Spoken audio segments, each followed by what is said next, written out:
Please welcome the President of the United States, accompanied by the Secretary of Health and Human Services and Gabriel Maldonado.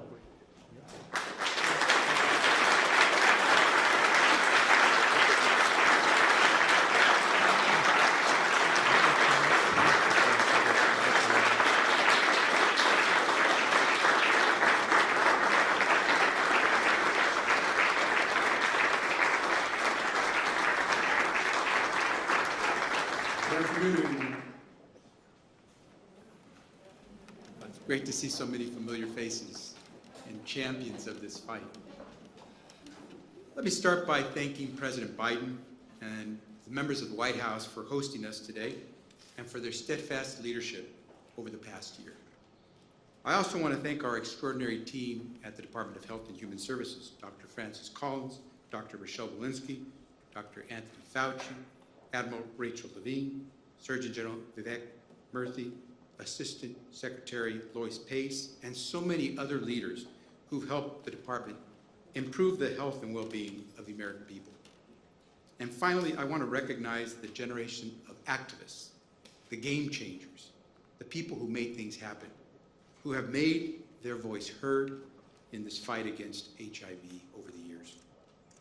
People like Pedro Zamora, an HIV educator and television star who died of AIDS-related complications back in 1994. Before his passing, Pedro asked the world a simple question. He said, "I wonder now, as I look around me, who's going to pick up my torch?" Today, we are still fighting to end the HIV epidemic, but we have not let Pedro's torch extinguish. Nor have we forgotten the 36 million people with Pedro who died from AIDS-related illness around the globe. As Secretary of Health and Human Services, I'm proud to lead a department and serve in an administration that is confronting the HIV epidemic head on. Look no further than the new National HIV/AIDS strategy that President Biden released today. Over the past few months, HHS has worked together with the White House and other agencies to develop a whole-of-society response to the HIV epidemic. This strategy provides a roadmap for ending the epidemic by advancing equity, expanding resources, and engaging those who have lived with this struggle, including gay, bisexual, and other men who have sex with men, racial and ethnic minorities, especially African Americans and Latinos, transgender women, and heterosexual women, people who use drugs, and people experiencing homelessness or unstable housing. Health and Human Services will play a critical role in implementing this strategy. And we're already leading the way through the Ending the HIV Epidemic in the U.S. initiative, EHE. Like the new HIV strategy, the EHE initiative is focused on ending this epidemic by 2030. EHE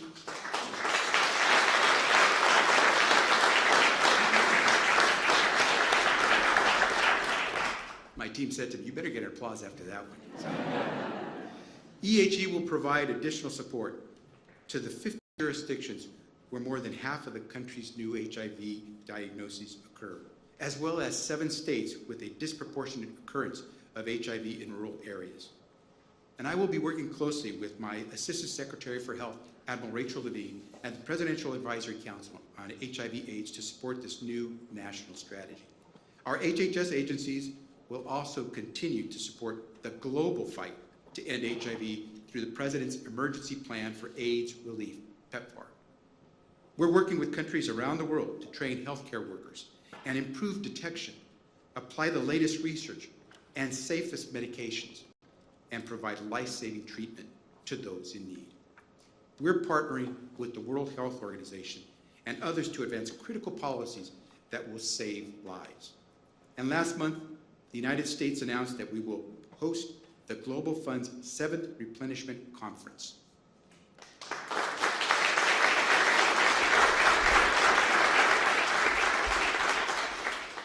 Back in June, the Department of Health and Human Services marked the 40th anniversary of the first official report about AIDS in 1981. There are a lot of young people who don't even remember what that was like. But there are still people who do. We have come a long way in the last 4 decades. But as this year's World AIDS Day theme reminds us, we still have plenty of work to do to ensure equitable access to HIV services and to end this epidemic. And we need everyone's voice to make that happen. We all have a role to play, whether we are in government, healthcare, the private sector, or community-based organizations. It's on us. On World AIDS Day, we remember all those we've lost, the faces in the frames, the names on the quilts, the millions gone way too soon.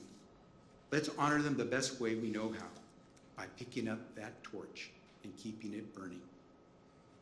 Now, I'm pleased to welcome one of those in our community, a community partner, one of those game changers I spoke about, a fellow Californian, and I better get some applause.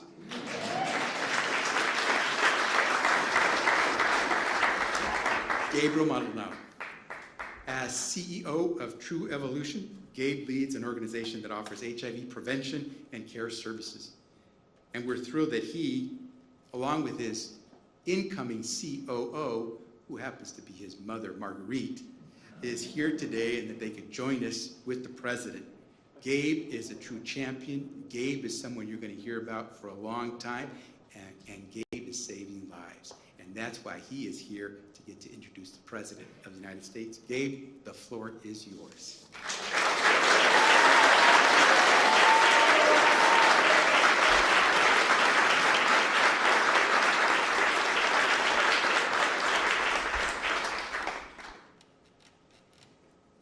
Good afternoon. Thank you to Secretary Becerra for your generous introductions and for making the people of California very proud with your leadership. My name is Gabriel Maldonado, an LGBTQ and HIV advocate and the CEO of True Evolution, a community health and social justice organization serving Riverside and San Bernardino communities in California. I am honored to be here with you today as we celebrate World AIDS Day, an opportunity to not only remember and honor the lives lost over the last 40 years, but to celebrate the lives living and thriving. The advocates, the healers, the freedom warriors who lead the work today. I founded True Evolution in 2007 when I was 18 years old to fight for health equity and racial justice to advance the quality of life and human dignity of LGBTQ people. At that time, platforms like this were scarce for people like me.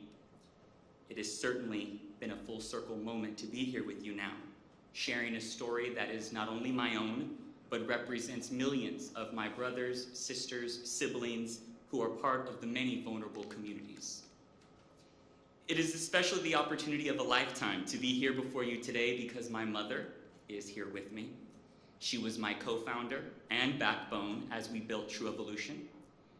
And when the day came to navigate my own diagnosis with HIV, I waded through months of loneliness and guilt.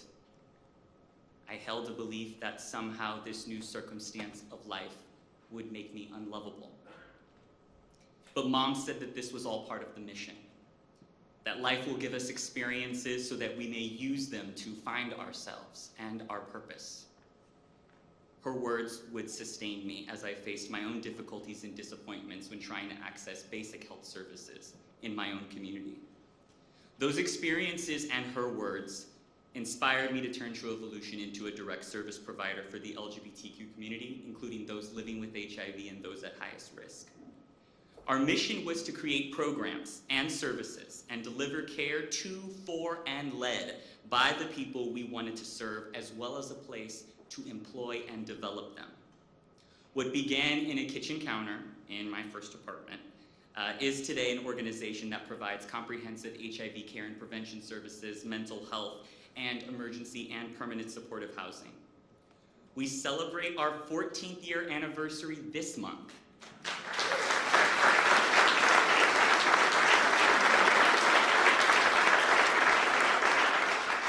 And it is all thanks to a team of 28 talented and committed individuals whom I have the profound privilege to work with. And later this month, we break ground on Project Legacy, a 1.25 acre community campus that will be home to 49 beds of permanent supportive housing, a primary care center, mental health clinic, open park space for wellness and fitness programs. And I think for so many of us who step into advocacy, we often begin in an effort to speak up for someone in our own home, a loved one, a friend, ourselves. And as a gay man, you discover along the journey the endless stories, experiences of struggle and challenge, of poverty, isolation, and injustice. And HIV has been and remains a very real part of the social and cultural experience for LGBTQ people in this country and around the world. Sitting at the center of many intersecting social issues, new rates of infection continue to be driven by factors such as poverty, lack of sexual health education, basic access to healthcare, homelessness, and cultural barriers and stigma. And there still remains so many people whom we've left within the margins. Indigenous and transgender communities, Black and Latin folks, our youth, women, and the millions of people around this country who live in rural and underdeveloped areas. The field of HIV has before it an opportunity to itself to meet the public health needs of tomorrow. The ending of the HIV epidemic is an opportunity to not just focus on the volume of clients and the number of patients served, but to the quality of life and human dignity that we leave them with. This builds on a rich legacy, as HIV response was first born out of community activism and has always recognized the intersections between HIV, human rights, and civil liberties.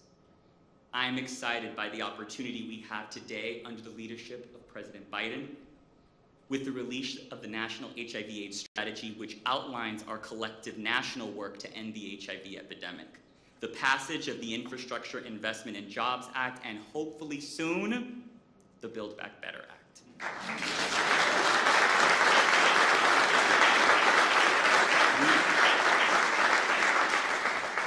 We have a once-in-a-generation moment to make the necessary investments for communities that have often been ignored.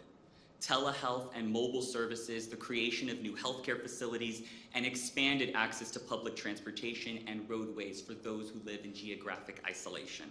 This will all help us to end the epidemic. I am grateful, very, very grateful for this moment, to thank and send continued courage to President Biden and Vice President Harris in an era where political leadership requires renewed courage. And on that note, it is my high honor and privilege to introduce the 46th President of the United States, Joe Biden.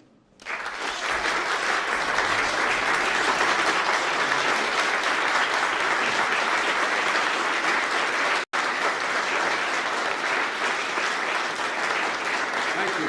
Please sit down. Mom, come on up here a minute. Come on.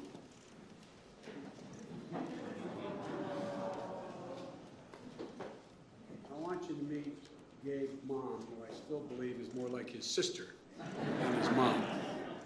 She is the inspiration. She is the reason why this young man has done such incredible things. And it's a simple lesson my mother always told me: listen to your mom. Thank you. Thank you. You deserve a great deal of praise. Thank you. Thank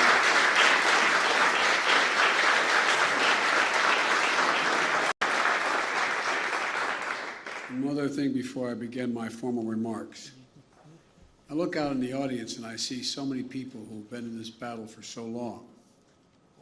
But the one person who I know from personal experience, having been here for more than 40 years, who has been a champion when it was viewed as political suicide to be a champion, was the Speaker of the House of Representatives, Nancy Pelosi.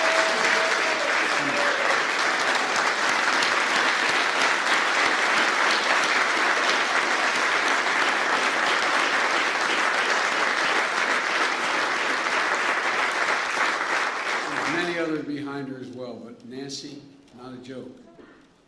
You were the one who started that fight in a way that you took it on with such passion.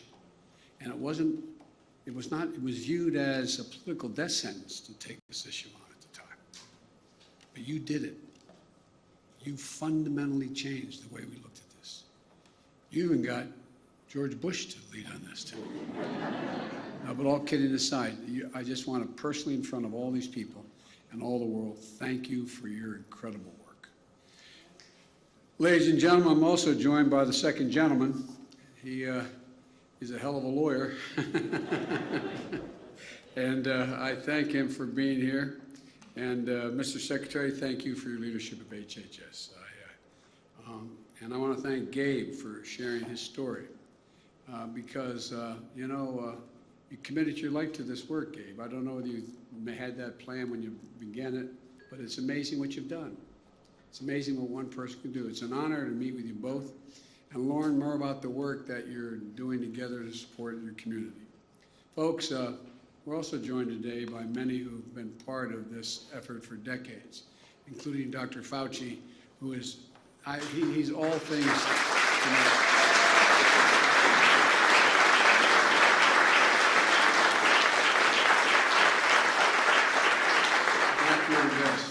And you never walk away from an issue or a problem. Thank you. And all of you who contribute so much to this mission of advocating for better prevention services for those at risk of getting HIV and improved care services and living with HIV, breaking down the stigma and disinformation that still exists around HIV/AIDS. I want to thank you. Thank you for your voices, for putting your hearts into your work. Because that's what you do, you put your hearts into work, and people can tell. It's because of all of you and the dedication of scientists and activists around the world that we've been able to dramatically reduce new HIV transmissions and make individuals with HIV today lead long and healthy lives. And you know, it's because of the persistence and resilience of the HIV community that we've changed so much about the way we approach healthcare research and equitable access to services, even relationship between patients and healthcare providers. You know, and it's because of you, and it's not hyperbole to suggest it, that we are within a striking distance of eliminating HIV transmission, within striking distance.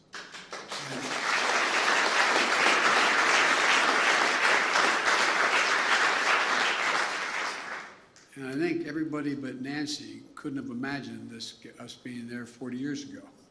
But the fact is that when CDC reported the first case of what we now know as AIDS, it's something that we couldn't fully imagine even 20 years ago, before the landmark investments that the United States made through PEPFAR and President's Emergency Plan for AIDS relief. But you made it possible. You made it possible, and I want to take this moment on this historic anniversary to acknowledge the incredible passion and the work that got us here. Because I know that so many of you, this is personal. Today, we once more raise a two-story tall red ribbon on the North Portico of the White House to remember how far we've come, the work we have left to finish, and so we never forget the price that's paid all along the way. And so many of you know and relations with people who have, whether they're family members or friends, that you've watched them in the past wither away. In the past 4 decades, as has been mentioned, an estimated 36 million people, 36 million people, including more than 700,000 here in the United States, have died of AIDS-related illnesses. Think about that. That many people, more than almost all the modern wars combined, all the wars combined. Here at home, we saw entire communities devastated by this disease, particularly among the LGBTQ plus individuals and members of racial and ethnic minority groups that you've already spoken to. And a generation endured the brunt of this epidemic, losing friends, loved ones, family members, partners, instead of being seen and being recognized. And I can recall, if you excuse a point of personal privilege, being, I think, in this very room when a senator who, he's deceased now, so I don't want to mention his name because he can't defend himself, but standing up and saying, along with another guy named Jerry Falwell, this is God's punishment, paraphrasing, God's punishment, finally. Think how much has changed. I mean, back in those days, the willingness of other members of the Senate and the House to stand up and take him on was, Nancy was there, many of you were there, but it wasn't a universal thing. It wasn't a universal thing. But you all demand to be treated with dignity, with equity. Those voices, those stories are invaluable as we recommit ourselves to finishing the fight that we are going to make these individuals living with AIDS, and we're helping them drive and inform our efforts at every step of the way, because we're going to finish this fight. And so when my administration came to office, not only did we reestablish the White House Office of National AIDS Policy, which is hard to believe. I don't deserve any credit. That was the easiest possible thing to do. No, I really mean it. Think about it. Think about it, that it gets a round of applause in the year 2021 when we say that. I mean, it should have never, ever, well, I don't want to get into that. But anyway. And I've asked Harold Phillips to lead our efforts. Harold.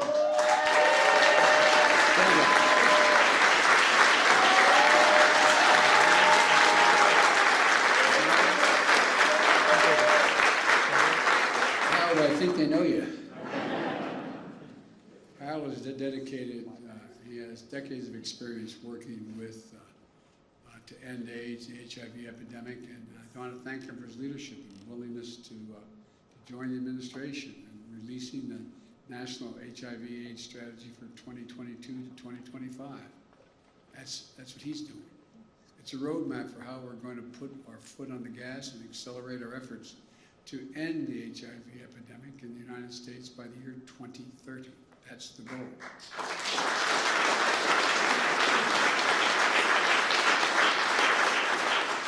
And it centers on the kind of innovative community solutions, community-driven solutions that we know will work. It's a plan to make sure that the latest advances in HIV prevention, diagnosis, and treatment are available to everyone, regardless of their age, race, gender identity, sexual orientation, disability, or other factors.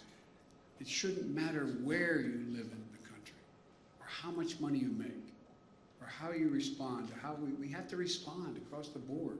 The HIV epidemic everywhere, and support all people living with HIV. And critically, this strategy takes on racial and gender disparities in our health system that for much too long have affected HIV outcomes in our country, to ensure that our national response is a truly equitable response. So we're going to take aggressive action and back it up. We've asked Congress for $670 million, an historic budget request for the Ending the HIV Epidemic in the United States initiative. And I'm confident we're going to get that done. Right, team?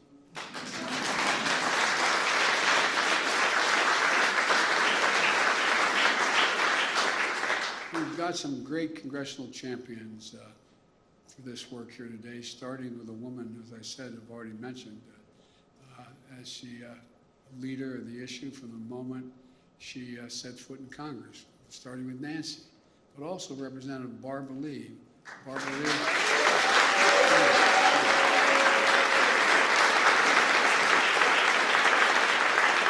Maxine Waters.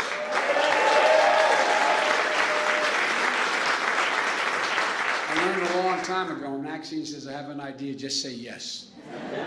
Just say yes. And Sean Patrick Maloney. Jennifer, David Cicilline. David. And Jennifer Gonzalez-Cohen.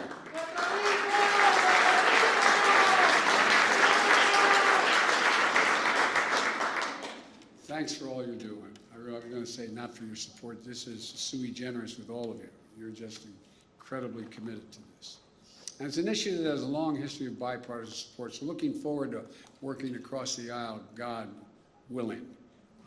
I want to make sure that everyone in the United States knows their HIV status, that everyone with HIV receives high-quality care and treatment that they deserve, and that we end the harmful stigma around HIV and AIDS.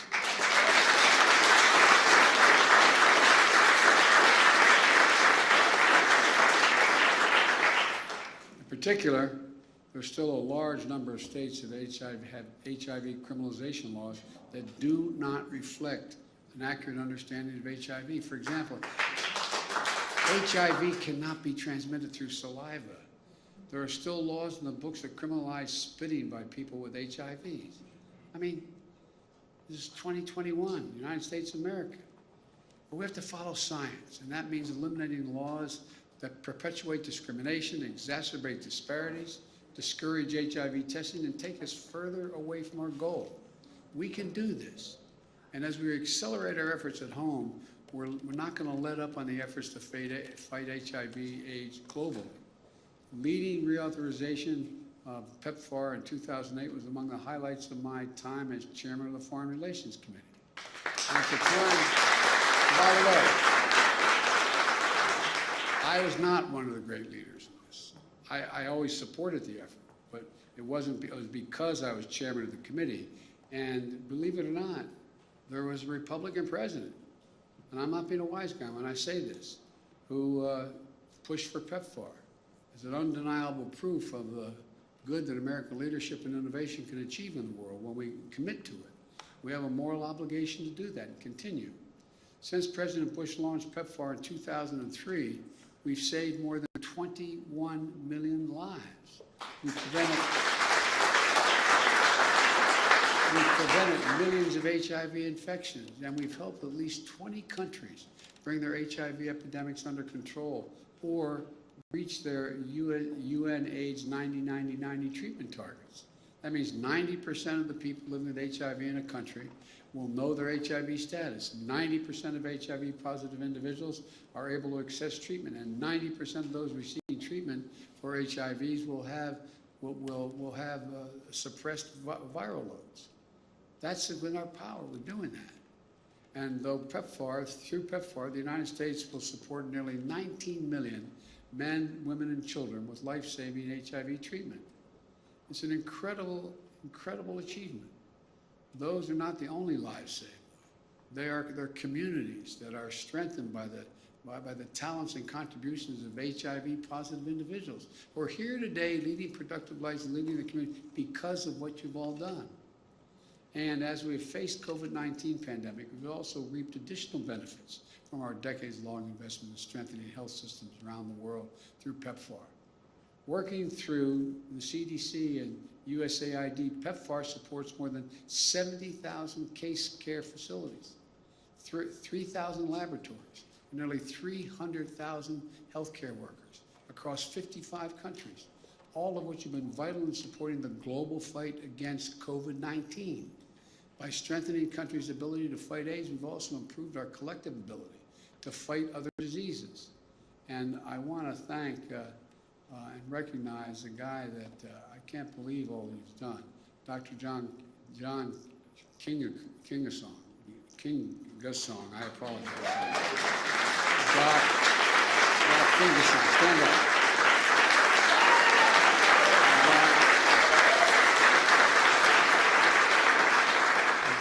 Dr. Kingasong, you can call me Joe Biden.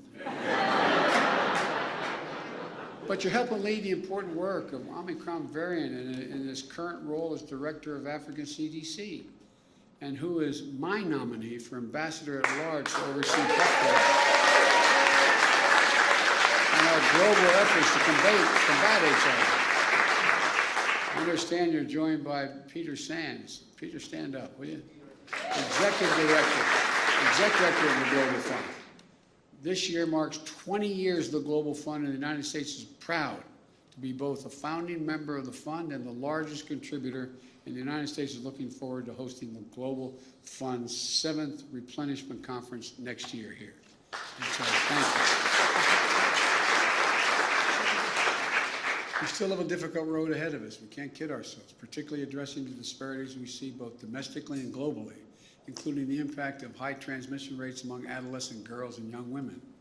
And today, as we look back in the past 40 years, where there's been so much pain and suffering, it's a testament to all all the hard work represented in this room and around the world, that we're gathered today with hope in our hearts and for the future that's within our grasp.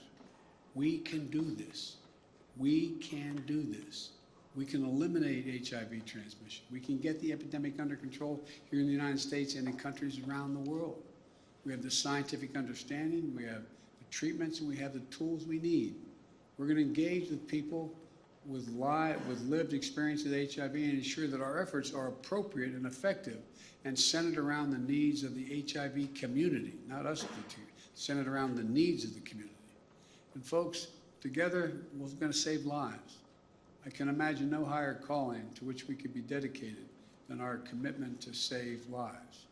And this is the one area where we can get a lot more done quickly. So I want to thank you all again. I'm honored to be with you today. And this is one heck of a group of people who have hearts that are as big as their heads. And thank God,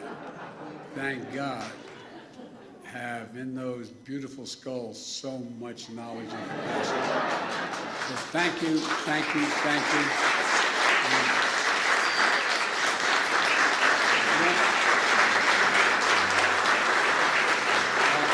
Anyway, thanks.